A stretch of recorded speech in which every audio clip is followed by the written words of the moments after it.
देखो यार, बाकी बॉलीवुड का तो पता नहीं, लेकिन ओटीटी पे अमेजॉन प्राइम के पास 3 ऐसे शोज हैं जिनके लिए लोग हमेशा पागल रहने वाले हैं। स्वर्ग के दर्शन कराए थे पंचायत ने, और धरती पे तो मुन्ना भैया का रूल चलता है। अब बच गया नर्क, कीड़ों की दुनिया, भूले तो नहीं? तो स्वागत है आपका पाताल लोक में। यकीन करोगे अगर मैं आपसे बोलूं, पूरे 5 साल बीत चुके हैं सीजन 1 को गुजरे हुए, लेकिन आज भी हथौड़ा त्यागी सबको याद है। लास्ट टाइम जब सीरीज आई थी तो काफी कंट्रोवर्सी हो गई थी, और एक बात बोलूं, फिर से लक्षण वैसे ही दिख रहे हैं, क्योंकि सीजन 2 सच में दुगना मजा लेकर आया है। कश्मीर के बारे में तो हम सब लोग जानते हैं, उस टॉपिक पे ऑलरेडी बहुत सारी मूवीज बन चुकी हैं, बट इस बार पाताल लोक ने नागालैंड को ढूंढ निकाला है। नॉर्थ ईस्ट और वहाँ पे चलने वाली डरावनी कहानियां, जिनके बारे में शायद ही कोई जानता होगा, और यही इस सीजन की सबसे बड़ी ताकत है। नया देखो, नया सीखो। तो हाँ, सबसे जरूरी चीज जो आपको जान लेनी चाहिए, सीजन 2 का सीजन 1 से कोई लेना देना नहीं है। कहानी एकदम फ्रेश है, बिल्कुल अलग है। एक नए केस को जीरो से शुरू कर दिया है, जिसमें पुराने सीजन का इस्तेमाल जरा सा भी नहीं होगा। अगर आप चाहो तो डायरेक्ट दूसरे सीजन से देखना शुरू कर सकते हो। दूसरी जरूरी बात, पिछली बार शो थोड़ा देसी टाइप का था, मतलब क्राइम, क्रिमिनल सब कुछ दिखाना, उसको समझना काफी इजी था।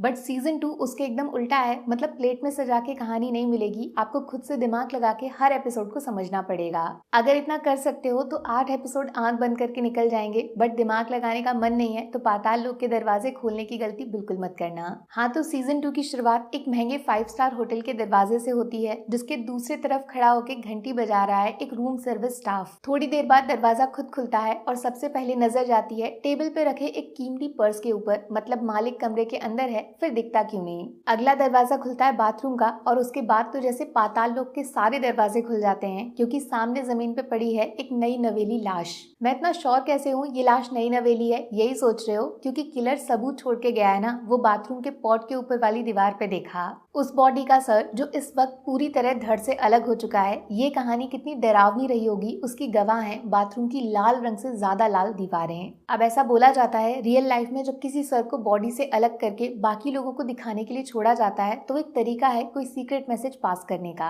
अब करते हैं मुद्दे की बात। हाथीराम चौधरी के क्या हाल चाल है? सर जी अपनी ड्यूटी में मस्त हैं, एक लड़की को ढूंढ रहे हैं जिसका नाम सबसे सुंदर फ्लावर है। रोज गुलाब एकदम लाल होता है ना, और इस वक्त लाल है उस 5 स्टार होटल की दीवार। अरे हिंट दे रही हूँ यार, कहीं उस रोज का इस होटल वाले कांड से कोई लेना देना तो नहीं है? क्योंकि अगर ऐसा हुआ तो हाथीराम चौधरी को फिर से पाताल लोक में उतरना पड़ेगा, और इनका सबसे फेमस डायलॉग ये पाताल लोक के परमानेंट निवासी हैं। जितना मैंने आपको अभी बताया वो 10% भी नहीं, सिर्फ 1% होगा बाकी पूरे कंटेंट का, जो इस शो के 8 एपिसोड्स में आपको टोटल दिखाया जाएगा। समझ रहे हो, कहानी बहुत बड़ी है, बहुत सारी चीजें एक साथ दिखाना चाहते हैं। नॉर्थ ईस्ट के कल्चर को 6-7 घंटे में फिट करके आप तक पहुंचाना चाहते हैं। इस बार वो सड़क छाप गुंडागर्दी वाली मारकाट नहीं दिखा रहे हैं। खून के धब्बे सफेद कॉलर वाले लोगों तक पहुंच गए हैं। गली क्रिकेट नहीं, सीधा वर्ल्ड कप। मजा आने की गारंटी इसीलिए है क्योंकि शो का सस्पेंस बहुत तगड़ा बनाया है। मतलब लास्ट एपिसोड के 10-15 मिनट में भी ट्विस्ट आते जाते रहते हैं। सिर्फ एक कहानी नहीं है, कहानी के अंदर दूसरी कहानी, फिर तीसरी कहानी, और लास्ट में 7-8 अलग कहानियों को एक साथ जोड़कर सीरीज देखने वाले का दिमाग हिला देना।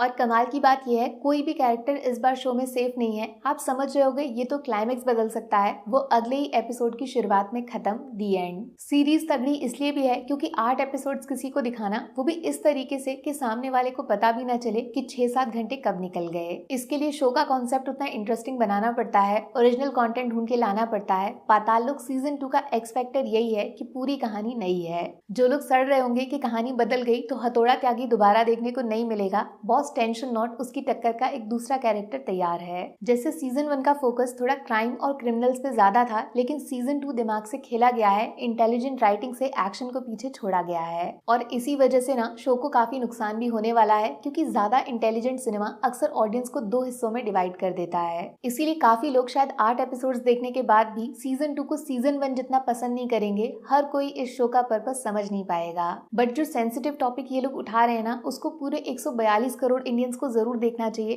तभी शायद नॉर्थ ईस्ट पे फिल्म्स और सिनेमा बनना शुरू होगा और हमें बहुत कुछ पता चलेगा। शो को 5 में से 4 स्टार्स मिलने वाले हैं दोस्त। पहला सीरियस सिनेमा, कोई टाइम पास नहीं, हर सीन का कोई मतलब है, एक भी चीज फालतू नहीं। दूसरा, एंड तक दिमाग का एग्जाम लेने वाला सस्पेंस, क्लाइमेक्स जहाँ पे खत्म होगा एक साथ 6-7 बॉम्ब आपके सिर पे गिरेंगे। तीसरा, जयदीप अहलावत का नाम लेना भी अजीब सा लग रहा है क्योंकि हाथीराम चौधरी इनकी असली पहचान नहीं है, इस बात पे भरोसा सा नहीं होता, इतनी जबरदस्त परफॉर्मेंस। और हाँ, स्पेशल मेंशन ईश्वक सिंह के लिए है, रोल ज्यादा लंबा नहीं है लेकिन 2025 में already one of the best character हो गया। चौथा स्टार, नॉर्थ ईस्ट के कल्चर से एक छुपी हुई कहानी को ढूंढ निकालना और रियल लाइफ पॉलिटिक्स के साथ जोड़कर प्रेजेंट करना। दिमाग चाहिए देखने वाले को भी और बनाने वाले को भी। और यही चीज नेगेटिव भी है, शो को थोड़ा सिंपल रखा जा सकता था क्योंकि सीजन 1 में आपने ऑडियंस को इस लेवल के सिनेमा के लिए तैयार किया नहीं। इसीलिए अब डायरेक्ट जो लोग सीजन 1 के बाद सीजन 2 पे लौटेंगे वो मन ही मन सोचेंगे कोई दूसरी सीरीज तो नहीं देख रहे। क्राइम ड्रामा को पॉलिटिकल ड्रामा में बदलने से पहले वार्निंग देनी चाहिए थी। मेरी एडवाइस तो ये है, आप शो को आज के आज तुरंत देख लो। सीजन 1 नहीं देखा तो डायरेक्ट सीजन 2 देख लो, टाइम वसूल होगा और कहानी इसी सीजन में खत्म भी हो जाएगी। बाकी कुछ नहीं तो सिर्फ जयदीप अहलावत की एक्टिंग के लिए देख लो बॉस। ये हैं वो लोग जिनकी वजह से बॉलीवुड डूब गया, इनको काम नहीं मिलेगा तो सिनेमा कैसे चलेगा। Please support. Take care, bye bye.